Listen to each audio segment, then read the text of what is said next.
Hi everybody, this is my lymphoma story. My name's Ian. I've been battling lymphoma now for a couple of years, and I wanted to share it with the world really, in the hope that someone might be able to take something out of this and it might help them along the way. Or so it's a terrible disease, cancer, with lots of ups and downs, good and bad, so I've decided to document it.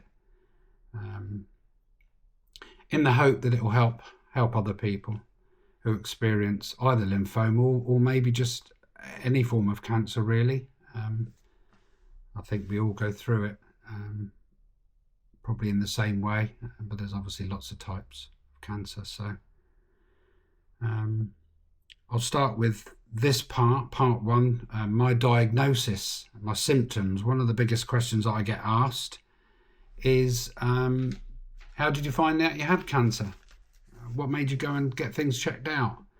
I think because people want to know, because they might have to go through that, themselves, and they want to know that what led you on to that, I suppose. So my symptoms really started in mid 2022, with me feeling really drained and no energy, but for no apparent reason really. So I put it down to age, 55 at the time, starting to get that bit older. And I sort of made the excuse for myself that it was an age-related thing, why I had no energy. And then by January 23, I was now 56, I started to endure severe stomach pains, really struggling, and severe night sweats, that bad that I would wake up absolutely drenched. So I took to sleeping on towels, knowing that I was going to be like that. It was awful, really awful. And weight loss, a dramatic weight loss in a short period of time. So within a month, I'd lost a stone. It was really coming off. So obviously it was clearly time that I needed to go to the GP and find out what was going on. Hopefully get fixed, really, I suppose. So once I'd shared all my symptoms with the GP, it was fairly clear to him. He felt that he shared this, sort of sowed the seed that he thought that it was probably a cancer of some kind, but he wasn't able to really suggest what type, obviously, until further tests were completed. So he swiftly arranged for me to have blood tests and a CT scan, so we could find out more. So I completed the CT scan on the 6th of February 23. Then on the 7th, I was informed, so that was a stomach CT scan. So then on the 7th, I was informed that there were signs that there was something going on a little bit higher up, sort of towards the bottom of my lungs, which was as far as the extent of the original first scan went. So they wanted to scan me a second time, so they arranged that for the following day, which was the 8th of February 23, basically to scan higher up, to give them a broader picture of, to make sure they were able to capture everything that was going on, and not miss out on anything, so they could give a true picture. So I waited. Once completed, I waited to hear the results. If anyone hasn't had scans, by the way, they're fine.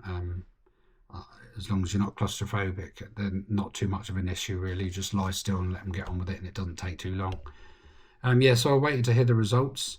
And then on the 15th of February 23, I met the first time with my oncologist at the Bulstrode House in the Princess Elizabeth Hospital in Guernsey, that was our cancer department in that hospital. And the oncologist, I won't use his real name, his full name, because I haven't asked his permission. I wouldn't like to do that without asking him, so I'll just call him Dr. G. And if he does happen to watch this, which I doubt he won't, he'll know who he is. But I would just like to say that he's been fantastic throughout my whole journey. He knows who he is, and if he does watch this. So I saw him for the first time at this meeting. seeing that he considered all my symptoms and the CT scan results, he had the opinion that I was suffering from a form of cancer. He agreed with the GP, but he now knuckled it down to it probably was going to turn out to be either bowel cancer or a type of lymphoma. Now, lymphoma, as some may know, there's over 70 types of lymphoma, so it's quite a broad horizon, quite a lot of variants of lymphoma. But the only way to find out for certain exactly which type of cancer that I had at the time was to have a biopsy. So he swiftly arranged for a biopsy to be completed, hopefully to give us some answers. As you can imagine, to hear from your GP originally that you might have cancer is a complete shock for me and my partner Marina. But to hear that again with more certainty from the oncologist really drilled it home. And you can't help but start to worry. And for anyone that's received that message, it's very tough. I'm sure it's the same for most that have witnessed that or endured that. You can't help but think, am I going to die? How long will I have? What's my chances of getting through this? Can I beat this? How will my family cope? I've got daughters and grandchildren. I want to be able to see them grow up. I'm only 56. It's not time for me to go yet. I want to see a bit more. I want to see them grow up and stuff. So in your mind, you can't help it, but the questions keep coming. They're coming and coming. So it's so tough to deal with. Once you've decided to inform your family, it's then tough for them too. All you can do is try not to panic, and to try and find out which cancer it is. I have to just get on with that biopsy and then start to understand the prognosis. That would only come from biopsy results. So on the 20th of February, I had a biopsy, which was completed under a CT scan. So it was done with a large needle that was guided to the cancer area through my lower back. The needle was inserted, and that was deemed to be the safest way of getting to the cancer area. It was a very straightforward procedure, relatively painless, and it all went very well.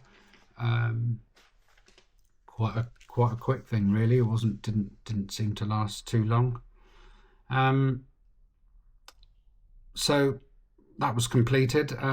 Still enduring the same symptoms as originally. Extreme night sweat, stomach pain, weight still dropping off me. On the 20th of March 23, I returned again for a second meeting with Dr. G, and was officially diagnosed with the following. Stage 3B diffuse large B-cell non-Hodgkin's lymphoma, and also follicular lymphoma, non-Hodgkin's lymphoma. 3B basically means there is evidence of the disease on both sides, above and below my diaphragm, hence the reason for the higher CT scan. But thankfully, it hadn't yet spread to any other organs. So I suppose that was a bit of a small blessing, I suppose. But that was 3B. That would have been 4B if stage 4 if it had actually got to other organs. But thankfully, like I say, it hadn't. When asking Dr. G what my prognosis was, he was quite optimistic. He said it's a treatable form of cancer, even though I had 2 types, which did complicate matters. There was a good chance of success in getting through this. So those words, they were massive, because it allowed you to deal with it a little bit better. Words that you can share with your family and friends and let them know that there is a chance you might get through this, and possibly that there is light at the end of the tunnel.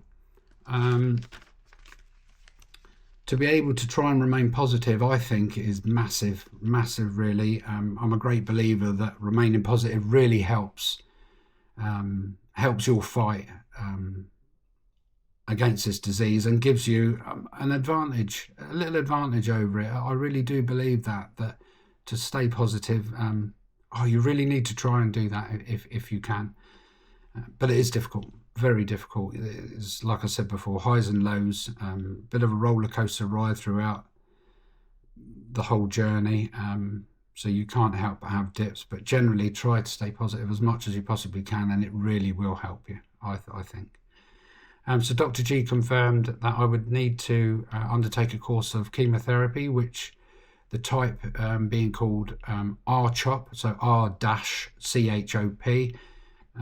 chemotherapy, as a first initial course of treatment to try and beat this. And that I'm not going to go into what RCHOP really is about at the minute. I'm going to make that part 2 of my story. So hopefully,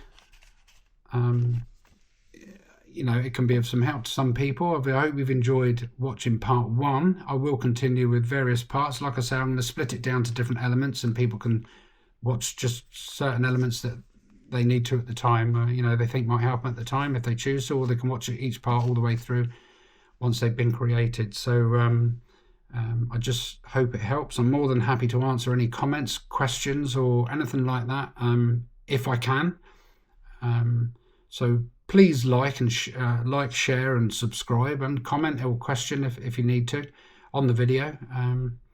And I hope you've enjoyed part 1 of my story, and hope you'll visit again for part 2 and onward videos that I will create. Thank you very much.